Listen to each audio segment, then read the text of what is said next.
new appreciation for the mitzvah of matzah on Pesach that is born out of Parshat Tazria. So I'm not sure which I'm more excited about, the fact that there's now a new, or at least for me, something I haven't seen before, meaning for the mitzvah of matzah, or that it actually comes out of Tazria, which is a very, very difficult parsha to try and wrap your head around.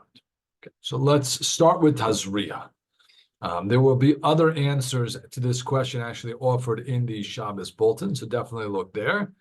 But the question that really bothers everybody is, why should there be impurity? Why should there be tuma associated with childbirth? Right? The woman who gives birth becomes tummy, she becomes impure.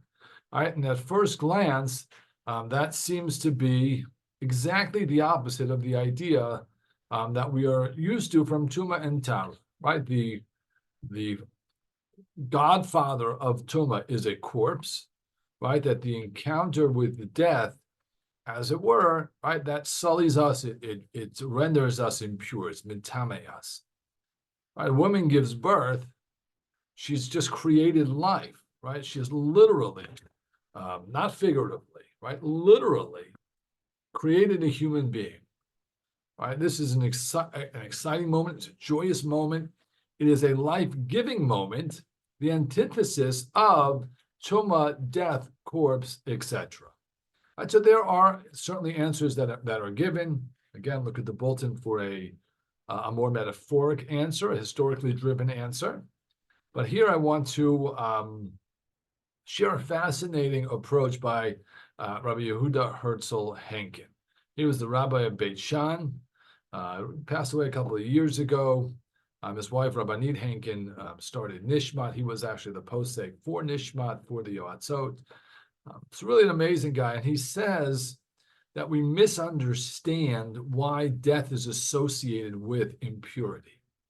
It's not simply the fact, right, that death, somehow is negative and renders us impure.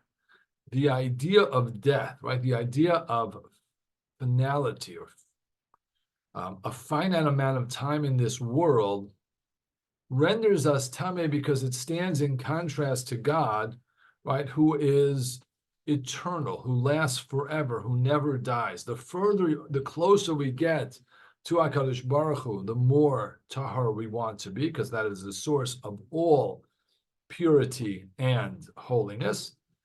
Right? And the further away, the more opposite we are from Hashem, the more we're going to be impure. Right? That's his thesis. It's a fascinating idea. And therefore, of course, death is going to render us impure. But so too, he argues, and here's the chap, right? Here's the genius. So too is birth, right? Because birth is part of the process of life. Life begins and life ends. But the idea of birth, he argues, also stands in contrast to God, to HaKadosh Baruch Hu. Right? Hashem lives forever. Hayah, hoveh v'yihyeh. Right? Was, is, and always will be. The idea of a God being born is a foreign idea to Judaism. Right? That is a Christian idea. Before that, it was a pagan idea. The Baal, the Baal that caused us so much trouble in the times of the prophets. The rain god, they believed, was reborn every rainy season, says Rabbi Henkin. I'm going to trust him on that. Right, but the cycle of life, if you will, that starts with birth and ends with death, that itself puts us at a distance from HaKadosh Baruch Hu, who is non-changing and eternal, never born, and never dies. That is a fascinating idea, and therefore, he says, the woman gives birth, right? That itself is a testament of how different we are from Hashem, and therefore there is impurity associated with it. Now, the extension to chametz, which is kind of fascinating also. Here also, I can't swear to you that this is true, and I think some of the other suggestions I have offered in the past might ring more true, but it is fascinating, and I'll share it with you as an option. On Pesach, we experience the miracles, the wondrous miracles of HaKadosh Baruch Hu. And we want to get close and have a holiday that represents these great miracles and the greatness of Hashem. We want things that last and not things that go bad. Right? When you have chametz, when something ferments, so it gets more developed, but it also will sour, it will rot much quicker. Right? Matzah, on the other hand, is much simpler, but it's also much more longer lasting.